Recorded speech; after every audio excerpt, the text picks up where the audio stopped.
Ya, menambahkan apa yang sudah diberitahu sama Pak Taufan.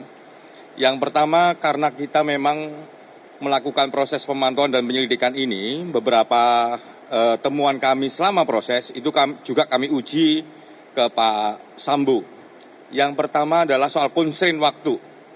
Jadi soal constraint waktu ini salah satu yang paling penting adalah apakah ketika dia sampai TKP Duren 3 rumah dinas nomor 46 itu Joshua dalam kondisi hidup ataukah sudah meninggal. Dia bilang masih hidup. Yang berikutnya adalah soal apa yang terjadi di Magelang. Yang beberapa waktu yang lalu memang kami dalami soal ini, khususnya terkait percakapan Joshua sama Vera yang ada ancaman. Tadi juga terkonfirmasi terkait apa dan peristiwa apa yang terjadi di Magelang. Memang ada sebuah peristiwa yang nanti akan kami rekomendasikan kepada penyidik, dan sepertinya penyidik sudah juga melakukan proses pendalaman.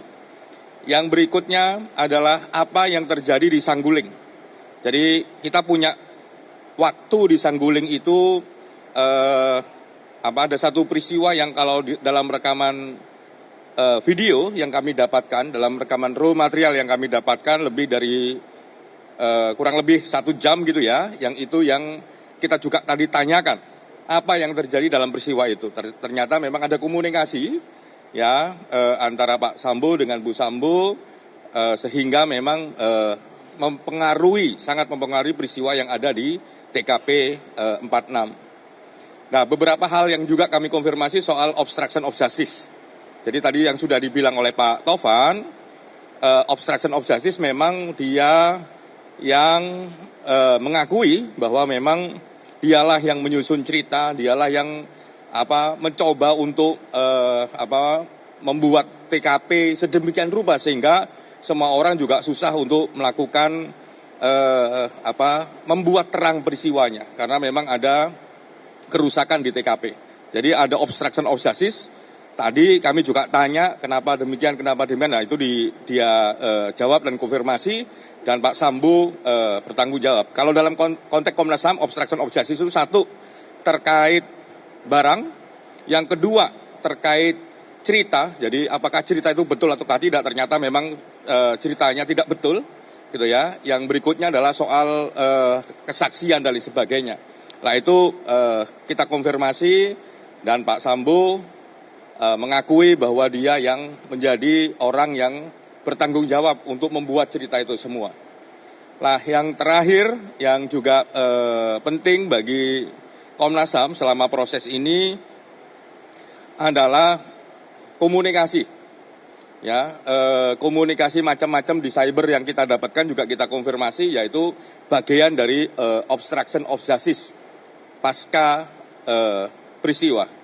Jadi kasus ini semakin terang benderang dan semoga keadilan, informasi yang terang benderang yang merupakan hak publik segera didapatkan oleh publik dan oleh kita semua. Sehingga proses penegakan hukum semakin lama semakin bisa cepat dan kita bisa mendapatkan proses pengadilan yang bisa diakses oleh semuanya. Mungkin itu. Terima kasih, Pak Rika. Ya, saya hanya akan nambahi 2 poin, tapi tidak terkait detail yang tadi disampaikan Pak Anam dan Pak Ketua. Yang pertama adalah soal rencana permintaan keterangan Baradae. Jadi hari ini kami hanya meminta keterangan terhadap Pak Ferdi Sambo. Tidak jadi Baradae. Kenapa? Karena pada saat yang bersamaan masih asesmen di LPSK. Masih ada proses dengan teman-teman LPSK. Sehingga kami menunda sampai Senin depan. Itu yang pertama yang ingin saya sampaikan. Yang kedua adalah pada saat ini juga gitu ya, sedang permintaan keterangan terhadap Ibu Putri.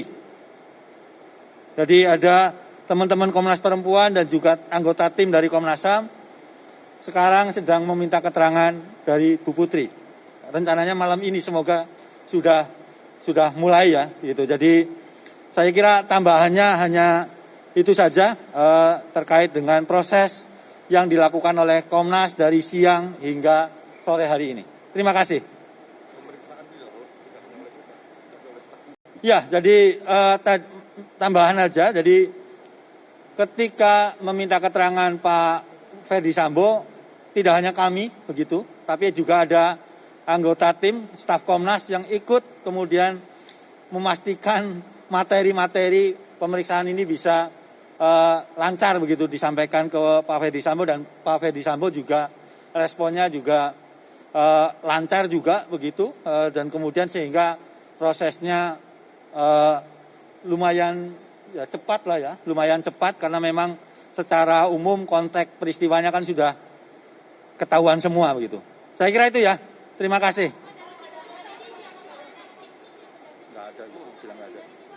Nah, dalam pemeriksaan hanya kami bertiga dengan tim. Bahwa kita sebagai Komnas HAM ya sejak awal memang berkoordinasi, pastilah. Ya, kalau nggak mungkin kita bisa juga hadir di sini. Tapi kami pastikan bahwa kami bertiga ditampingi 3 orang staf Komnas HAM yang memeriksa saudara FS tanpa didampingi kelompok lain.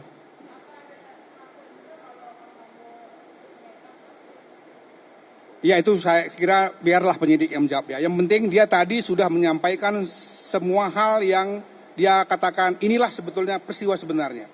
Poin utamanya dia aktor utamanya. Dia aktor di utamanya. Yang kedua dia mengakui bahwa dia yang merekayasa. Atau yang tadi disebut sebagai obstruction of justice. Detail tentang itu saya kira biarkan nanti penyidik yang bicara.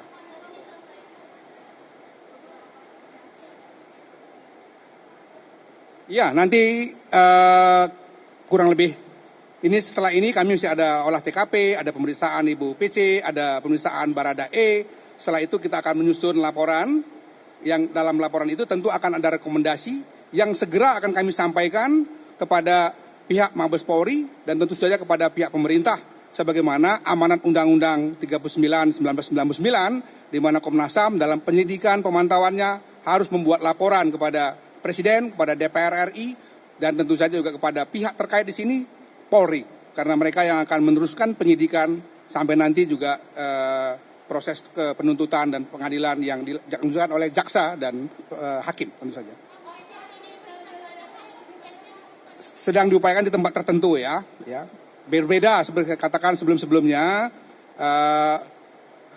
karena ada satu situasi tertentu kita harus mengasumsikan bahwa dia harus mendapatkan perlakuan tertentu juga.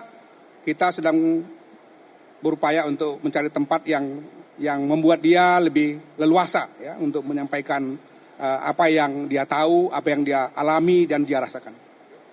Oke ya? Gimana? Nanti dalam laporan akhir kami akan sampaikan semua. Detail, sedetail-detailnya. Gimana? Oh itu soal Papua, soal damai Papua. Ya? Bareskin kemungkinannya ya. Oke ya, makasih. Apa? Makasih ya.